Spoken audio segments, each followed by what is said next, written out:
저는 나름대로 인생을 좀 행복하게 멋진 인생을 살았다고 생각합니다. 왜냐하면 제가 이 아주 쉽게 부모님 덕으로 재산도 좀 있는 집안에서 태어나서 그렇게 어렵지도 않게 학교 다니면서, 또 제가 학교 다닐 때 이 중학교 2학년 때 전학을 갔어요. 이 소도시에 있다가 작은 면소재지에서 살다가 소도시로 누나가 좋은 학교에 입학을 하는 바람에 같이 전학을 가게 됐어요. 누나랑 같이 있어라 해가지고. 근데 그래서 이제 거기서 그 뭐 부모님은 멀리 계시고 시골에 계신 분들이고 그러니까 운동을 하게 됐어요. 이제 그런 기계추조 같은 재주 넘는 거 이런 걸 좋아했으니까. 실력도 안 되는 거 초등학교 때부터 해도 안 되는 거를 중학교 때부터 한 거예요. 친구들한테 이렇게 그 선수가 부족한 바람에 제가 이제 선수를 하게 됐어요.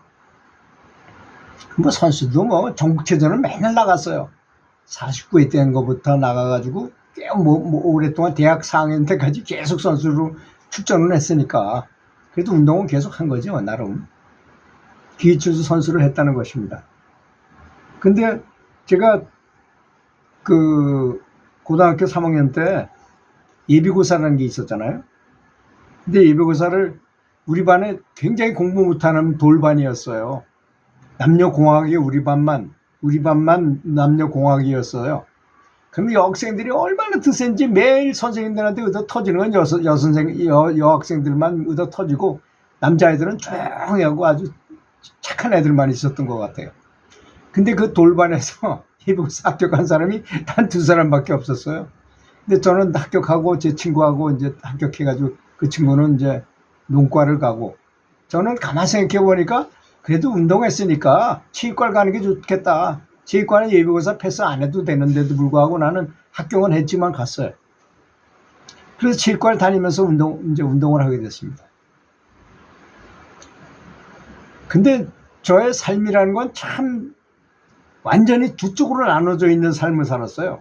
뭐냐면 하나는 일부적으로 보이는 그 공부하고 뭐 선생님이 되고 뭐 이런 쪽이었고 그런 사회생활이었고, 저의 내부적으로는 대학교 1학년 때부터 불교에 완벽하게 초발심이 강하게져가지고 초발심이 너무너무 강력했던 사람이거든요. 저는 제 친구가 스님이 돼가지고 통도사에서 그 선방수자 노릇을 하다가 결제를 한번 끝나고선 해제 때 우리 고향에 와가지고 저 만나가지고 다 재밌게 놀면서 얘기를 하면서 그 친구가 한 보따리 갖다 준 그 책에서 수심정로라든지 뭐 성가구감이라든지 또는 고승법어집을 보고 제가 뿅 간 겁니다. 완전히. 그중에 만공선사 얘기, 휴봉선사 얘기, 정강선사 얘기, 인곡선사 얘기, 하남선사 얘기, 뭐 백용선 스님 얘기, 뭐 이런 쫙 그 당대의 그 선지식들의 그 법어집을 쫙 이렇게 읽으면서 아니 세상에서 이런 게 다 있나 해가지고 완전히 미쳐가지고 완전히 빠져가지고 마음이 너무나 설레고요. 잠을 한 15일 동안은 못 잔 것 같아요. 너무 마음이 설레고 잠도 안 와. 그리고 밥을 먹어도 모래 씹는 것 같고 정신이 완전히 거의 너무너무 황홀한 그런 초발심을 아주 강하게 받았습니다. 그러니까 이제 생활이 두 가지로 나눠진 거예요. 저는 내면으로는 참선을 계속하고 외면적으로는 그 누가 봤을 때는 그냥 뭐 대학생이고 뭐 보통 평범한데 좀 불교 얘기를 많이 한다. 불교 얘기만 하고 살았던 것 같아요. 제가 대학 다닐 때도. 지금도 누구를 만나면요, 저는 이렇게 뭐 진리에 대한 얘기, 연불에 대한 얘기라든지 절에 대한 얘기라든지 뭐 이런 얘기를 좋아하지 일반 대화는 별로 좋아하지 않아. 재미가 없더라고요. 이제는 나이가 먹고 보니까 이제 더 그래요. 그전에는 그 싫더라도 나는 사람을 위해서 들어주고 했지만 지금 그럴 필요가 없잖아요. 친구들도 별로 필요가 없더라고요. 보니까 살아보니까 친구라는 거는 이제 자기가 취미와 이게 맞지 않아도 어쩔 수 없이 어떤 목표, 다른 사회적인 어떤 목표를 위해서 필요한 것이었고, 이제 나에게 맞는, 내가 추구하는 바가 비슷하면 친구인 것이고, 그러면 계속 대화하는 것이고, 그렇지 않으면 불편하게 일부러 이렇게 만날 필요가 없다고 이런 생각이 들더라고요. 그러다가 제가 이제 교사를 하면서 그 참선을 한 게 굉장한 효력을 발휘했어요. 저는 그 참선을 하고 나니까 선정력이 생기잖아요. 뭐 정신에 아주 강력한 힘이 집중력이 생겼어요. 그래가지고 테니스부 감독을 맡게 됐어요. 체육교사였으니까 당연히 어떤 운동부를 하나 맡아야 되거든요. 근데 테니스 감독이 됐어요. 두 가지로 할 수 있어요. 하나는 그냥 사무만 보고 예산만 집행해주고 하는 감독을 할 수도 있고, 선수를 직접 지도하는 쪽에서 선수 지도하는 쪽에 마음을 두는 사람도 있고 그래요. 저는 후자였습니다. 직접 지도하는 쪽에 마음이 가지 뭐 이렇게 서류 정리하고 이런 거는 적성이 좀 안 맞더라고요. 근데 가만히 보니까 저는 아무것도 모르는 사람이 군대 제대하고 키도 조그만 사람이 와가지고 감독이라고 있는데, 그 지역은 완전히 테니스가 완전히 그 동네 사람들도 전부 테니스를 즐기고 잘 치고 잘 아는데 감독이 나만 잘 모르는 거야. 그래서 굉장히 아주 굉장히 무시를 당했어요. 저는 그런 걸 못 참는 성질이 있어요. 그래서 그때 당시에 뭐 모던 테니스, 월드 테니스 뭐 이런 테니스 잡지가, 지금은 골프가 대세잖아요, 우리 사람들이. 그때는 테니스가 굉장히 유행했었던 때였었어요. 그래서 테니스 잡지만 해도 4군데나 있었고, 거기서 그 4군데에 있는 그 3년치를 여기저기서 구해가지고, 거기에 잡지라는 거는 잡지에 기고를 하려면 세계적인 코치나 거기다 기고하죠. 아무나 그거 기고 못 하잖아요.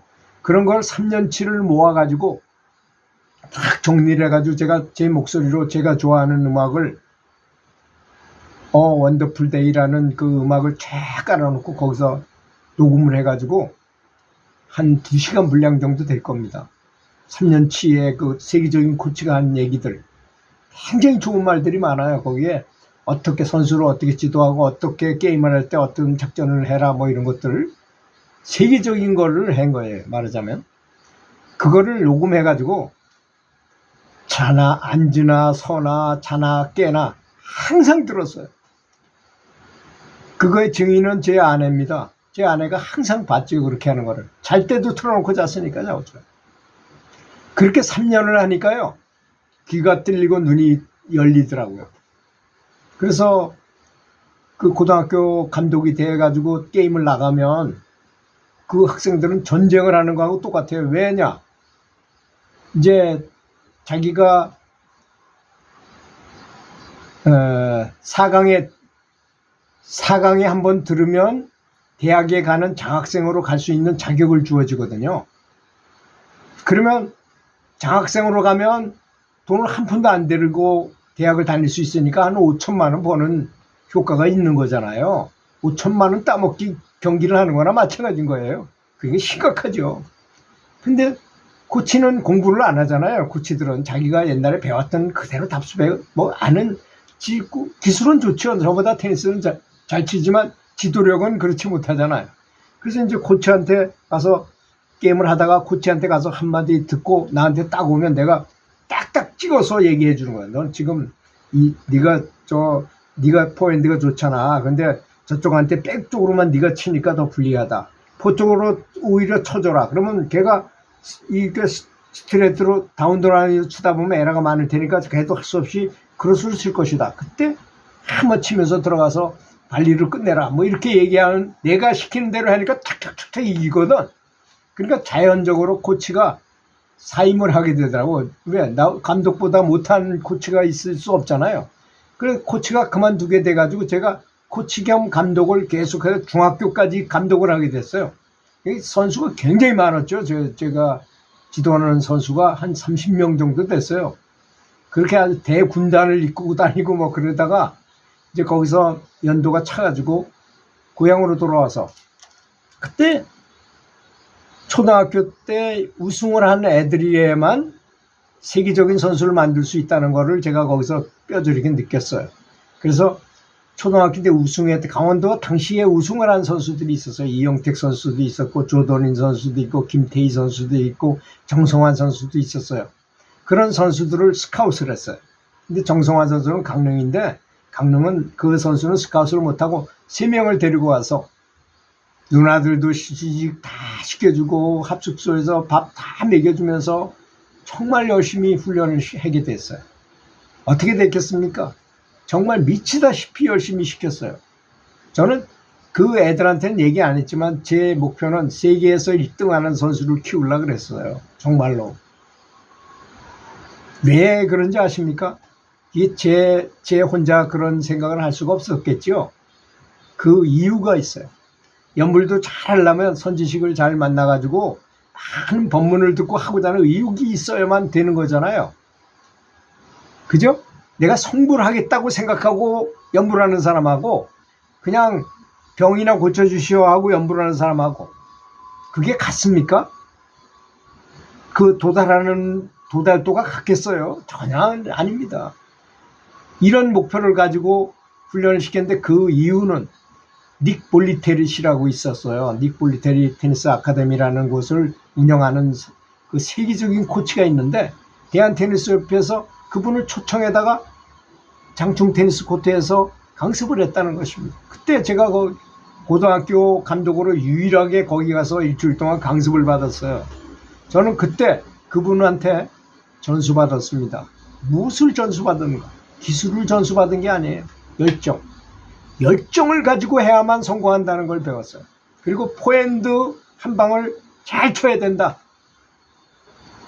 서브와 포핸드가 키포인트구나 하는 거를 그분한테 배웠어요. 그렇게 했죠. 그래서 그런 선수들이 나오게 됐습니다. 우리끼리 결승을 하고 카퍼레이드하고 난리가 났었죠. 대단한 제가 인생에서 제일 허망한 순간이 또 바로 그 순간이었어요. 내가 이런 것을 위해서 이렇게 젊은 시절을 10년 이상을 이렇게 열심히 바쳤나 하는 후회가 몰려오더라고요. 사실 이루고 보니까 그런 생각이 들어. 허망하구나. 이건 진리는 아니구나. 그래서 그 다음부터는 또 제가 원하는 명상을 한다거나 참선을 한다거나 연불을 하는 쪽으로 매진을 하게 됐죠. 들어주셔서 감사합니다.